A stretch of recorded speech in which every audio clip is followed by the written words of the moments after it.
Hello everyone, thank you so much for stopping by. My name is Martha and I love to scrapbook Anna Griffin paper.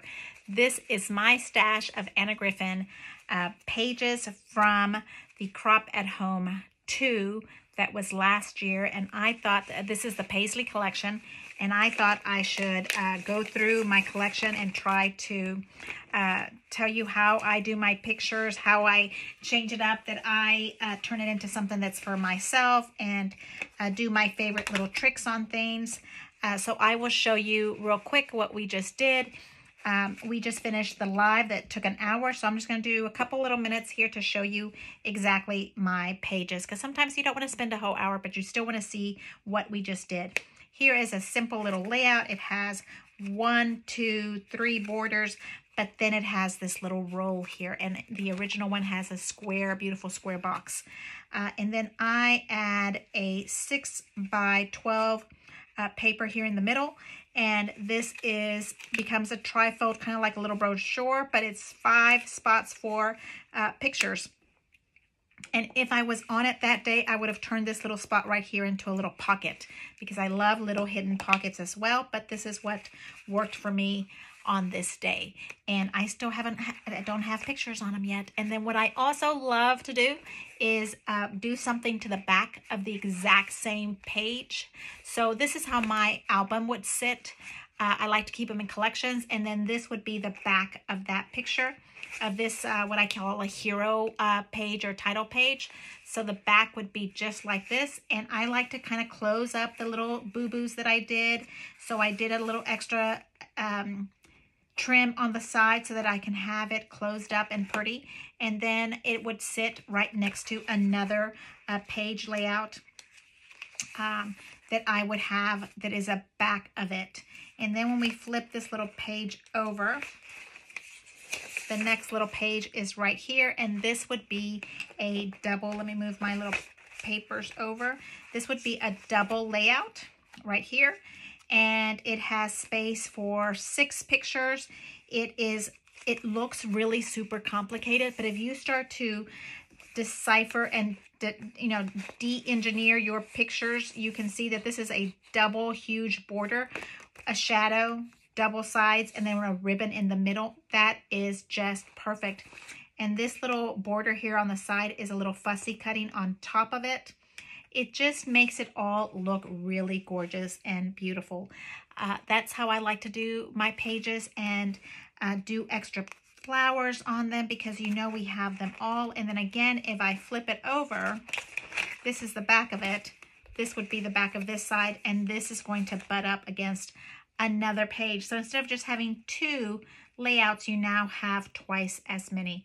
So here is the back of this page. Love it. It isn't exactly the same twin page with this one, but for me it works. I'm okay it being different.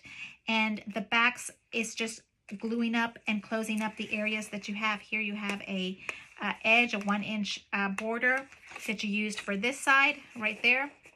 So you just kind of close it up. And I used border corners for that, and a little frame on the bottom. On this side, I went all the way around it with gorgeous purple and gold dyes all the way around. And then you have room for more pictures. And you flip this over, and here we have this gorgeous extreme double layout. It's really gorgeous. I kind of just did a quick little explanation of how this would work. If you have this page here, you would be cutting off a corner, and then you would be flipping it over to sit this way. If you see that in slow motion, it's 2 3/4 of the inch here you're cutting off, and then you're bringing it back around and putting it like this. And then you do the same thing to the other corners, and you end up with this gorgeous little handkerchief look, where you don't have to just do it on this side, which looks less dramatic. If you put that same outline on this side, it gives it much more of that drama. So that is how that little trick is done here with the eye. It's just beautiful background. It just looks gorgeous.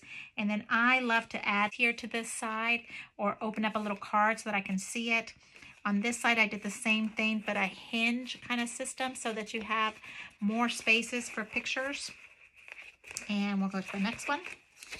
And here is the back of this. And the back, I did exactly the same. I had it still purple, but I cut it in half. So it's a thinner strip. And then I added a little gold to kind of weld those little spaces together. This is just a beautiful title page that kind of stays right there. The edge, I did that little trim right here in purple and gold and cut it in half and kind of tuck it into that little space. Works really beautiful. We go to the other side. This is now becomes the back of this page, right? So if it's the back of this page, I'm just going to use whatever scraps I have. And on this one, I had this gorgeous 1-inch ribbon that goes all the way around, a little border on a corner to add your date. Beautiful. This page is one of my absolutely favorite. And it is a little page opens up, and then here you have this absolutely gorgeousness. This is a fussy cutting right here in the middle. Actually 4 strips right here. 1 strip, 2 strips, 3 and 4 of fussy cutting up and down triangles. This is an easy fussy cutting though. It's triangles, like, you know, it's not a flower. It's just a little oval and a peaky triangle that you're going to fussy cut. Perfect for practicing. And then 5 gorgeous, unique gold strips. And that is why I kind of left this little piece open, because I didn't want to cover that up. If you put pictures on top, you cover up all that gorgeousness. So there you go. And then we go to the back of it. The back is just 1 inch all the way around with a gorgeous gold simple corner. And then you have more here on this side. On this side, you have the fussy cutting around all of these gorgeous Paisleys. You see that? All the way around. Gorgeous Paisleys. Around, you have the gold going all the way around. And I used a little bit of a chipboard to kind of pop this up instead of a foam adhesive. And then again, my little pocket brochure little opening here so that you can open that up. And then here is the back. Super easy, super simple. You can do 6 pictures here and you're set. Really fun to do. If you have any strips left over, don't get rid of your strips in your trash. It looks like trash, but it's not. It's scrapbooking. It's scraps that you turn into beautiful things.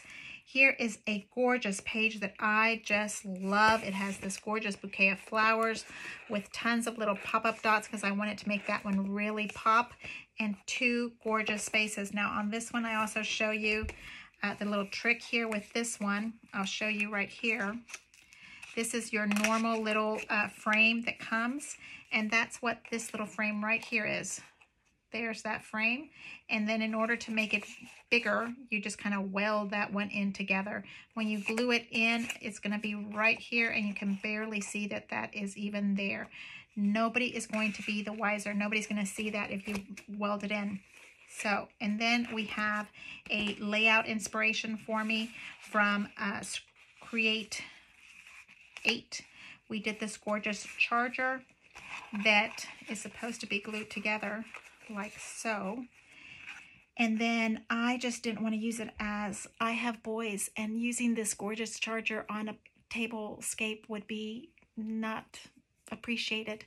So I cut it in half, and I think I'm going to glue this right here and turn it into kind of like a big pocket, and we can put letters in here or ephemera that's too big for our scrapbook. So I wanted to show you how that came about. Here is all of my collection of Paisley. So I now have my floral, my heirloom, and my Paisley all done, and I am ready for Crop at Home 3. It's going to be the best ever. I hope you're there with me. Thank you so much for joining me, and go over and see my live that's an hour long that kind of goes through this with a lot more detail, and you can chit chat with everybody. Thank you so much, and I appreciate it. Thank you. Bye-bye. Leave me a thumbs up and subscribe. I appreciate it. Bye.